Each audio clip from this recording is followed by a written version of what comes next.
Bonjour et bienvenue à nouveau sur la chaîne de Puffins Trek, le spécialiste de la randonnée nautique en dériveur léger. Derrière moi, deux dériveurs fétiches chez Puffins Trek, vous commencez à les connaître. Du premier architecte Jack Holt, le Mirror, du deuxième architecte Ian Proctor, le Gull. Donc deux bateaux de la même taille, à peu près du même programme, mais assez différents. Différent pourquoi? Parce qu'il y en a un qui est à peu près de la moitié du poids de l'autre, 45 pour 88 kg. Les deux au départ étaient en bois comme celui qui est derrière. Maintenant, la plupart des Gulls qui sont proposés à la vente ou à la location chez Puffins Trek sont plutôt en polyester. Surtout la différence, c'est le comportement du bateau. Et surtout les deux extrêmement stables. On parle tous les deux de dériveurs de rando, ils peuvent vous emmener loin en toute sécurité. Un des deux sera quand même plus rapide parce que plus léger, un peu plus fin, ce sera évidemment le Mirror. L'autre sera un peu plus lent mais un peu plus sûr, c'est le Gull.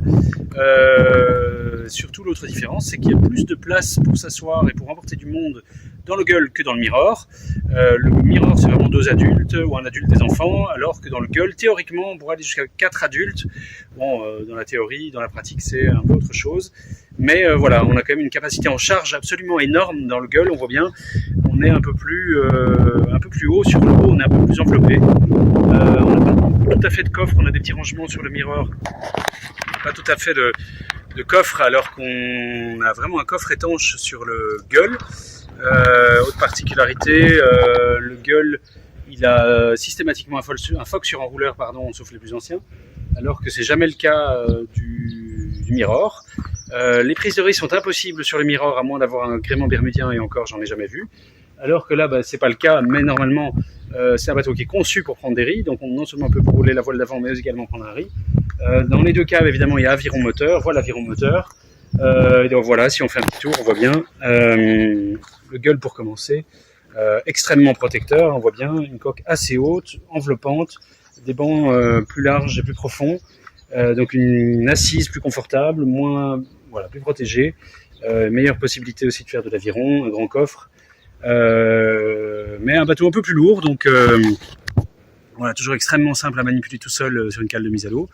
Maintenant, j'ai pas encore trouvé d'astuce qui permettrait de partir aussi facilement qu'avec le Mirror, avec ses petits trous avec soi, qui permet de tirer le bateau sur une plage très facilement.